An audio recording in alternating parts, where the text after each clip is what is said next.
যার ফলে সেখানে এই সংগঠনগুলো, ছাত্র অন্যান্য সংগঠনগুলো তারা বিশ্ববিদ্যালয়গুলো সেভাবে তাদের সাংগঠনিক কার্যক্রম করতে পারেনি।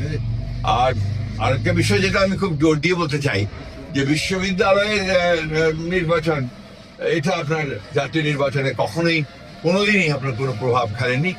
আমরা আশা করি এবারও সেভাবে কোনো প্রভাব ফেলবে। আমার মনে হয় যে এটা যারা ফেসবুকে আপনারা দেখবেন এই ধরনের ব্যাপার, আমাদের পার্টির স্ট্যান্ড সেটা নয়। আপনারা জানেন যে গণভোটে আমরা নিজেরাই একই দিনের গণভোট এবং আপনার জাতীয় সংসদ নির্বাচন হয়েছিলাম, সেভাবেই হয়েছে। এবং এই সংসদের আপনার যে সংস্কারগুলো নিয়ে গণভোট হচ্ছে, সেই সংস্কারগুলো তো আমারই আপনার বহু আগে, আপনার 2016 সালে এবং 2023 সালে 16 আপনার দফার মাধ্যমে আমরা সেটা জাতির সামনে প্রস্তাব তুলে ধরেছে। সুতরাং সংস্কার তো আমাদের মজ্জান, সংস্কারকে জনগণ প্রক্রিয়া, সেখানে সংস্কার থাকবে, সেখানে না বলার জন্য কারণ আছে বলে আমাদের সময় ভিডিও দিয়ে আপনার আমি আই ডোন্ট থিঙ্ক এই সমস্ত আপনার ফেক বহু অসংখ্য ভিডিও বেরোচ্ছে, সেটা থাকতে পারে। হ্যাঁ, তবে যেহেতু কয়েকজনের উপরে আক্রমণ হয়েছে, সেই কারণে হয়তো আমাদের বা অন্যান্য রাজনৈতিক দলেরও কিছু নেতা সেটা একটা সিকিউরিটির জন্য তারা নিতে পারে। কিন্তু আমি সেক্রেটারি জেনারেল অফ বিএনপি, আমার কাছে কোনো বেস্ট নেই বলে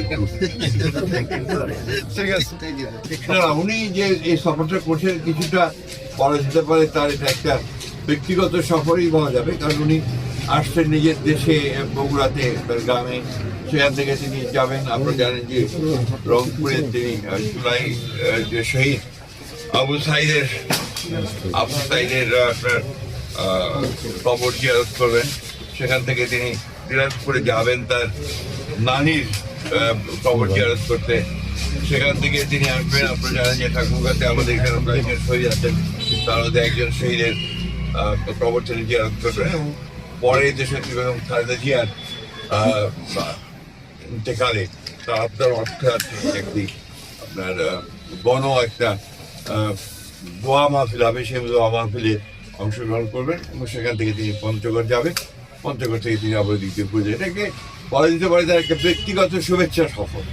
এবং একই সঙ্গে তার যে দায়িত্ব রয়েছে আপনার এই গণ অভ্যুত্থানের যে সমস্ত শহীদ আমাদের রয়েছেন, তাদের প্রতি শ্রদ্ধা জানানোর, সেটা থেকে যাওয়া।